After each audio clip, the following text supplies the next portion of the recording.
কথা বলেন না কেন? দুনিয়া কারে থাকতে দিছে বেটা? সাদ্দাত কই? নমরুদ কই? ফেরাউন কই? কারুন কই? পৃথিবীর জালেমরা কই? সম্পদের লুভিরা কই? দুনিয়াদাররা কই? বলো মিয়া, বলো কই? কেউ টিকছে দুনিয়া? কেউ টিকছে? আমরা কিতাবে পড়ছি ভারতের দিল্লির এক বাদশাহ ছিল শের শাহ। শের শাহ 40 বছর একটানা যুদ্ধ করছে এই রাজত্বের জন্য, দিল্লির রাজত্বের জন্য। ওনার বয়স যখন 65, তখন উনি দিল্লির বাদশাহী পুরা পাইছে। সেদিন পাওয়ার পরে একদিন আফসুস করে বলতেছে, হায় দুনিয়া, তুই আমারে যখন ধরা দিলি তখন আমার কবরে যাওয়ার সময় হয়ে গেল। মানে আজ 40 বছর মেহনত কইরা দুনিয়া যখন বাদশাহী নিলাম, তখন আমার কি শুরু হয়ে গেল? কবরে যাওয়ার টাইম। দুর্বল হয়ে গেলাম তখন। দুনিয়া মনি, দুনিয়া বড় ধোকা দেয়। সব গুছাইয়া দুনিয়ারে সাজাইবার পরেও, সব ক্লিয়ার হবার পরেও, এ বাড়ি দাড়ি বিল্ডিং টিল্ডিং এর কাম সব গুছাইয়া সারলে আমার বড় ভাইয়ের বিবি, আমার বড় ভাই আলহাজ হযরত মাওলানা মাহবুবুর রহমান আশরাফি, তার বিবি আমার বড় ভাবি, মায়ের মতো যিনি আমগরে আদর করছিলেন, নতুন বিল্ডিং করছে, অনেক কষ্ট করে কোন রকমের রুমডি ঠিকঠাক করে উঠছে। এরপরে আপনার বুধবার দিন নতুন ঘরের বাজার করছে, চাল ডাল তেল সব কিনা, চালগুলো সব ড্রামের মধ্যে পড়ছে, তরকারি ফ্রিজে কুইটা রাখছে। বৃহস্পতিবার দিন স্ট্রোক করছে, শুক্রবার দিন জুমার নামাজের সময় কবরে চলে গেছে।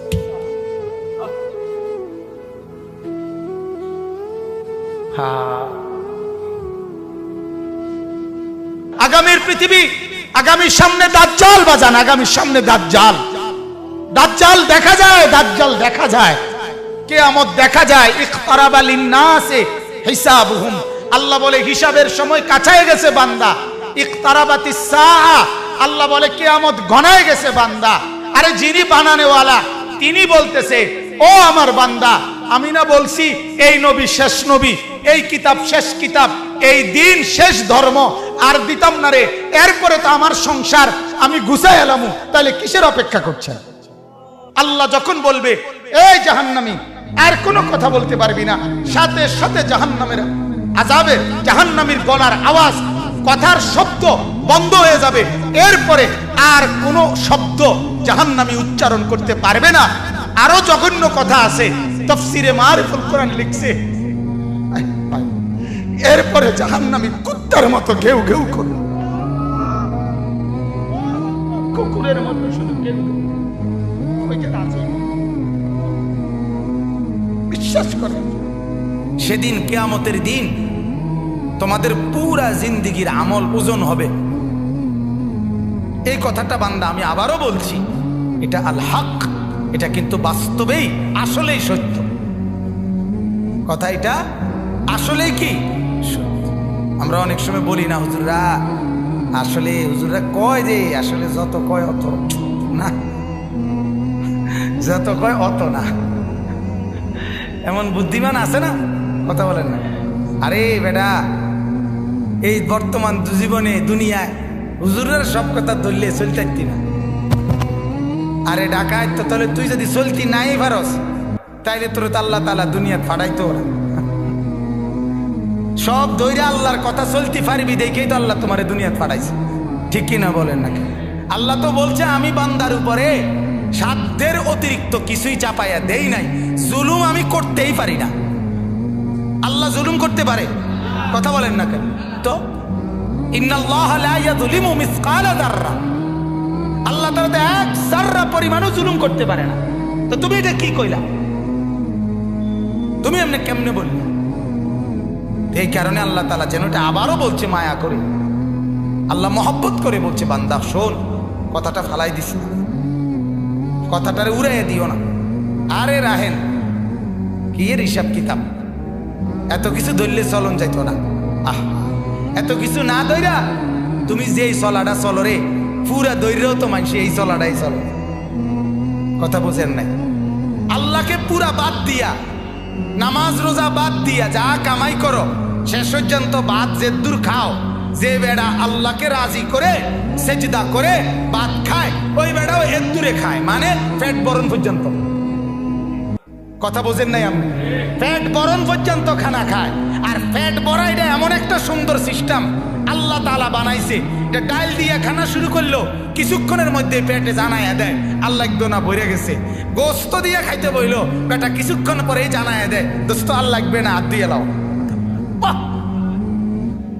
আবু তালেবকে কি পরিমাণ চেষ্টা করছে বলেন, শেষ মুহূর্ত পর্যন্ত চোখের পানি ফেলে বলছে চাচা, চাচা কালেমা পড়েন চাচা।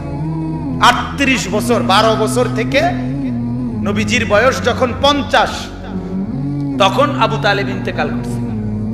12 বছর বয়সে আব্দুল মুত্তালিব নবীজির দাদা নবীজিকে আবু তালেবের হাতে তুলে দিয়েছে, বলছে আমার এই নাতি মুহাম্মদ, তার বাবা নাই, তোমার হাতে তুলে দিয়ে গেলাম, তুমি মৃত্যু পর্যন্ত তারে আশ্রয় দিও, পাহারা দিও, তার অভিভাবক হিসাবে থাইকো।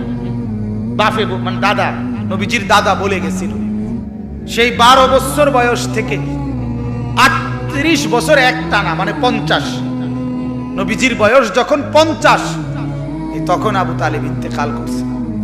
38টা বছর একটানা যে নবীজির পাশে ছিল, আল্লাহ নবী সাল্লাল্লাহু আলাইহি সাল্লামের কি পরিমাণ খেদমত করছে, এই লোক সেবা করছে, আশ্রয় দিছে, অভিভাবক হিসাবে পাহারাদারি দিছে, নজরদারি রাখছে।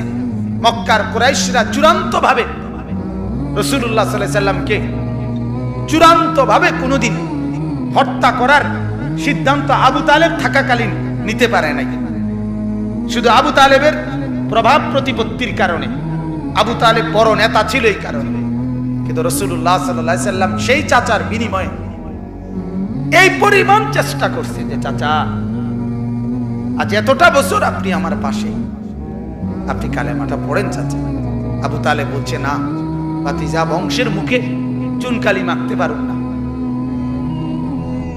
বংশের কাছে বেইজ্জতি হব, সমাজের কাছে ঘৃণিত হয়ে যাব, আমার নেতৃত্ব থাকবে না, মৃত্যুর পরেও আমি স্মরণীয় নেতা হতে চাই, মৃত্যুর পরে অর্থাৎ কুরাইশের নেতাই থাকতে চাই। নাউজুবিল্লাহ। আল্লাহর নবী সাল্লাল্লাহু আলাইহি সাল্লাম তখন বলছে চাচা এক কাজ করেন, তাইলে কানে কানে বলেন, কানে কানে কালেমাটা কানে কানে শুনান।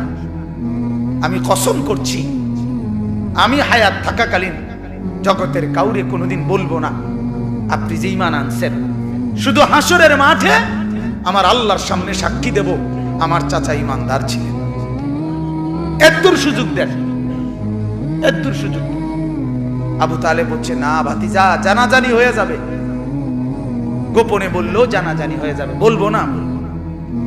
সর্বশেষ আল্লাহ নবী সাল্লাল্লাহু আলাইহি সাল্লাম অঝরে চোখের পানি ছেড়ে দিছে, কাঁদতে কাঁদতে বলছেন চাচা আপনি যদি ঈমান হারা হয়ে কবরে যান, আপনার কবরে আযাব হবে, আপনার জাহান্নামে আযাব হবে, আর আমি ভাতিজা মুহাম্মদ সেটা কেমনে সহ্য করুন চাচা?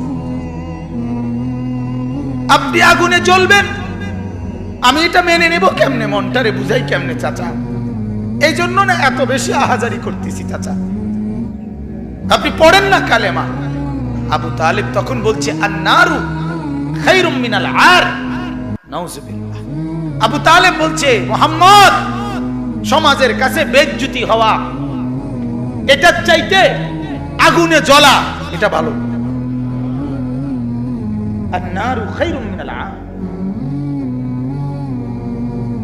সমাজের কাছে আর মানে লজ্জিত, লজ্জিত হওয়ার চাইতে জাহান্নামের আগুনে জ্বলবো এটা ভালো। আবু তালেব বলল মুহাম্মদ জাহান্নামের আগুনে প্রয়োজনে জ্বলবো, কিন্তু বেইজ্জতি হইতে দিতাম না। কার কাছে? সমাজের কাছে। কার কাছে বলেন না? আল্লাহর নবী সাল্লাল্লাহু আলাইহি সাল্লাম হাদিসের মধ্যে আছে এরপরে আবু তালেব ইন্তেকাল করছে, মারা গেছে। মারা যাওয়ার পরেও নবী এবার বলতেছে চাচা এবার আমি আল্লাহর কাছে আপনার কাছে আপনার জন্য ইস্তেগফার করব। যতক্ষণ আমার আল্লাহ আমারে নিষেধ না করে ততক্ষণ আমি আপনার জন্য। এবার যেহেতু আর আপনারে বুঝাইতে পারলাম না, এবার আল্লাহকে বলি, আল্লাহকে বলতে থাকি। এবার আল্লাহর নবী চাচার জন্য মাফ চাইতে শুরু করছে।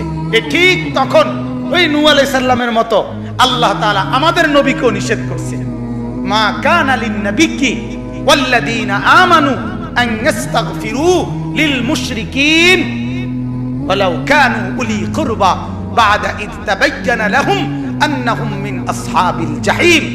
আল্লাহ বলেন, নবী আপনার জন্য উচিত হবে না, কোন ঈমানদারের জন্য উচিত হবে না, তার সবচেয়ে নিকটতম জন যদি কুফরি অবস্থায় মুশরিক অবস্থায় মৃত্যুবরণ করে, তার জন্য আমার কাছে মাফ চাওয়া এটা আপনি এবং আপনার ঈমানদার অনুসারী কারো জন্য জায়েজ নাই, অনুমতি নাই। এরপরে নবী থামছে। আমার বলার উদ্দেশ্য হলো ফিকির, বুঝছেন? আমার কথা হলো যে দরদটা কি পরিমাণ ছিল, কথা বুঝছে? আল্লাহ থামানো পর্যন্ত উনি শুধু বলতেই থাকছে, বলতেই থাকছে। হাদিসের মধ্যে আছে, বাপ আল্লাহর নবী বলছে, যখনই জমিনে কোনো বান্দা নাফরমানি করে তখন ওই জমিনের ওই বান্দার পায়ের নিচের মাটিটা, জমিনটা আল্লাহর কাছে আবেদন করে, আল্লাহ আল্লাহ আমার একটু সুযোগ দাও, আমি একটা শুধু গড় দেমু, আমার নিচের মাটিটা উপরে উঠামু, উপরের মাটি নিচে নামামু, শুধু ওই লোকটা যেরকম বিছনায় এপাশ ওপাশ করে আমি আমার জমিনটাকে একটু এপাশ ওপাশ করবো, আমার নিচের মাটি তুলবো, উপরের মাটি নিচে নামাবো, আল্লাহ এরে নিয়া আমি শুধু একটা উল্টানি দিতে চাই, তুমি আমার অনুমতি দাও। রব্বুল আলামিন তখন বলে ওই জমিনকে, না তুই এমন করিস না, ও যে আমার বান্দা, ওরে না আমি বানাইছি, আরে আমি বানাইছি, এই জমিন আমি কায়নাত আমার হুকুম দিয়ে বানাইছি, আর ওরে আমি হাত দিয়ে বানাইছি, আমার হাতে বানাইছি, আর নাক আমি লাগাইছি, আর চোখ আমি লাগিয়েছি, আর কান আমি লাগিয়েছি, আর হাত আমি লাগাইছি।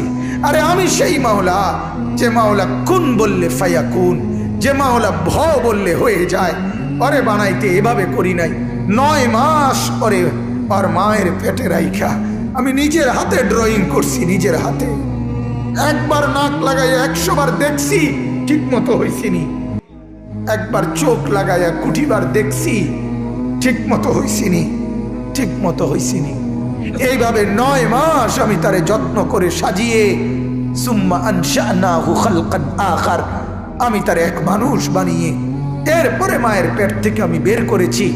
যাকে আমি এত যত্ন করে বানাইছি রে, তারে এত অল্পতে কেমনে মেরে ফেলি? না তুই একটু ক্ষান্ত হ, দেখি না ও তওবা করে কিনা, ও ফিরে আসে কিনা, দেখি না। পাকিস্তানের হযরত মাওলানা সৈয়দ আব্দুল মজিদ নদীম সাহেব রহমতুল্লাহ আলাইহি বলতেন যে এক ভেগে যাওয়া সন্তান মাকে ত্যাগ করে, বাবাকে ত্যাগ করে যেই সন্তান চলে গেছিল, 4 বছর পরে 10 বছর পরে 10 বছর পরে সেই সন্তান যদি মার কাছে ফিরে আসে আর চোখের পানি ছেড়ে দিয়া বলে, মা মাফ করে দাও, আমি ভুল করে ফেলছি, সৈয়দ আব্দুল মজিদ নদীম সাহেব বলতেন যে ওই মা ওই সন্তানকে মাফ করতে যদ্দূর দেরি করবে, 90 বছরের ভেগে যাওয়া বান্দা আল্লাহর নাফরমানি করার পরেও 90 বছর পরে যদি একত্রে একদিন এক রাত গভীরে আল্লাহর কাছে চোখের পানি একবার ছেড়ে দেয়, আল্লাহ তাআলা ওই মার আগে রব্বুল আলামিন তাকে মাফ করে দিন। এমন যিনি, তার নাম আল্লাহ। যুবক তুই তোকে চিনলি না, হায় হায়, তামসাটাকে জিন্দেগি মনে করলাম। 1 প্লেট বিরিয়ানি দিবে, 1 প্লেট খিচুড়ি দিবে, 2টা জিলাপি দিবে, এর জন্য জিন্দেগিটা কি কামিয়াবি বানাইলা? এটা কি মনে করলা সফলতা? কিছুক্ষণ মোবাইল চালাইলা, কিছুক্ষণ মেয়ে দেখলা, ছবি দেখলা, নাটক দেখলা, নাচ দেখলা, আর কিছুক্ষণ ঘুমিয়ে রইলা, এটাকেই জিন্দেগি মনে করলা। আর আপনারা যারা ব্যবসায়ী কামাই রোজগারি করেন, আর আপনারা এই কিছুক্ষণের কামাই আর বউ বাচ্চার জন্য ভাত মাছ কিনা এই কদ্দুরকে জিন্দিগি মনে করলেন। আহা, এই সামান্য কদ্দুর ফিকির, এটা তো পিঁপড়ার ফিকির। পিঁপড়া পিঁপড়া। আমাদের বাংলাদেশের একজন শ্রেষ্ঠতম আলেমে দ্বীন, গবেষক আলেম ডক্টর আফম খালিদ হোসেন, অনেক বড় মাপের আলেম এবং জ্ঞানী গবেষক, উনি বলছেন এক পিঁপড়া সামান্যটুকু খাবার খায়, হ্যাঁ, কিন্তু এরপরও সে জমা করে রাখে। এক হাতি 250 কেজি খাবার প্রতিদিন খায়, একদিন 90 লিটার পানি প্রতিদিন খায়। উনি বলছেন কিন্তু কোনোদিন হাতি সে পরবর্তী বেলার খাবার কান্দে কইরা তার কাছে নিয়ে আসে না। সে এরপরে প্রতিদিন মাওলার উপরে তাওয়াক্কুল করে থাকে। রব্বুল আলামিন 250 কেজি খাবার প্রতিদিন তার কাছে পৌঁছায় দেয়। হযরত বলেন এক সাগরের তিমি এক লোকমায় যেই খাবার খায়, এক লোকমা 200 শক্ত সামর্থ্য জোয়ান যুবক গোস্ত ভাত খাইয়া একবারে যা খাবে, এই সাগরের তিমি এক লোকমায় তার চাইতে বেশি খাবার খায়। সাগরে কত লক্ষ তিমি, কি পরিমাণ খাবার মালিক সরবরাহ করতেছে। তাইলে তুমি কেন এত পেরেশান হইয়া গেলা? তুমি কেন পেরেশান হয়ে গেল? ছেলেটাকেও কামে লাগাই দিলা, মেয়েটাকেও কামে লাগাই দিলা, ফুতের বউরও কামে লাগাই দিলা, নিজেও কামে লাগাই দিলা। কেউ কাউরে জিজ্ঞাসা করো না, কিরে বাবা তোমার নামাজ পড়ো না কেন? স্বামী স্ত্রীকে বলে না, স্ত্রী স্বামীকে বলে না, বাবা মা সন্তানকে বলে না, সন্তানাদি বাবা মার ফিকির করে না, কারো কোনো ফিকির আখিরাতের নাই। এতগুলো মানুষ মিললে এই ভাত এক লোকমা, ছি ছি ছি ছি। অথচ রব্বুল আলামিন যেটা বললেন যে আমি একমাত্র মুখাপেক্ষী, আমার কাছে সবকিছু মজুদ আছে। তুই বান্দা চাইলে তুই একজন না, লাউ আন্না আউয়ালাকুম ওয়া আখিরাকুম ওয়া ইনসাকুম ওয়া জিন্নাকুম ওয়া যুকুরাকুম ওয়া উনুসাকুম, আল্লাহ বলে তোদের প্রথম ব্যক্তি, শেষ ব্যক্তি, পৃথিবীর শুরু এবং শেষ সব লোক যদি একত্রিত হয়, পুরুষরাও নারীরাও ছোটরাও বড়রাও মানুষরাও জিনরাও যদি একই মাঠে জমা হয়ে আমার কাছে যার যা লাগবে তা চায়, আল্লাহ বলেন লা আতাইতু কুল্লা ওয়াহিদিন মাসআলাতাহু, সবার চাওয়া আমি ওইখানে রাখকেই পূরণ করে দেব। মা নাফিদাত মিন খাজাইনি শাইউন, আমার ভান্ডার থেকে এক ফোঁটাও কমবে না। এমন যিনি তিনি আল্লাহ। তাকে ছেড়ে কোথায় দৌড়াচ্ছেন? আল্লাহকে ছেড়ে কোথায় যাচ্ছেন? আল্লাহকে ছেড়ে কোথায় গেলেন? যুবক, আল্লাহকে ছেড়ে কোথায় গেলা? নামাজ না পড়ে নর্তকী দেখে লাভ কি হয়েছে পর্যন্ত বলো না একবার। ওই মাদেরকে বলো না, মা এই পর্যন্ত বেপর্দা হয়ে যত মহিলা পুরুষকে দেখাইলা, মা কে তোমারে কয় টাকা চাঁদা দিছে এই পর্যন্ত? 2টা পয়সা তোমারে কোনোদিন দিছিনি, চাইয়া না গেল যা। কথা বোঝেন নাই? তোমারও তো দেখে গেল, কিন্তু দ্বিতীয় পয়সা তো দিল না। কি পাইলা? পাইলাটা কি দুনিয়ায়? অবুঝ মানুষ বুঝতে চায় না, অবুঝ সন্তান বুঝতে চায় না। তার সমস্ত দুশ্মনী নামাজের লগে, তার সমস্ত দুশ্মনী আল্লাহর সাথে। সে তার একটা বন্ধু, সামান্য একটা বন্ধু, তার এই সামান্য পরিচয়, তারও মন রক্ষা করতে সে রাজি, কিন্তু সে তার মালিকের মন রক্ষা করতে রাজি না। হায় হায় হায়, কি শক্ত পাষাণ। আল্লাহ আমাদেরকে বুঝ দান করেন। আল্লাহ আমাদেরকে, মহিউদ্দিন ভাই অগরে খাওয়াইলাম না, ওই যে যারা শিক্ষার্থী আছে, ওই যে পিছনে যারা নিচে ওরা ডাক দিয়া বলে, ভাই তোমরা খানার লেগে যারা ঘুরতে আছো খাওয়াই এলাম এগরে যান। কোন ওরা এই শিক্ষার্থী আছে, এটাই আমাদের দেশের নিয়ম। আমরা গ্রামে একতে আপনার মানুষের বাড়ির থেকে খুঁজতো, তো তার লগে একটা ছোট ফোলা আছিল, ওই বাড়িওয়ালারা দেরি করলে হেঁটে হেঁটে ফুতেরে খোঁচা দিত, দিলে হেঁটে শিক্ষার দিয়ে উঠতো, তো আবার হেঁটেই কইতো এই বেকুবের মতো শিক্ষার, তার আইয়ের সাথেই হতো। কথা বোঝেন নাই?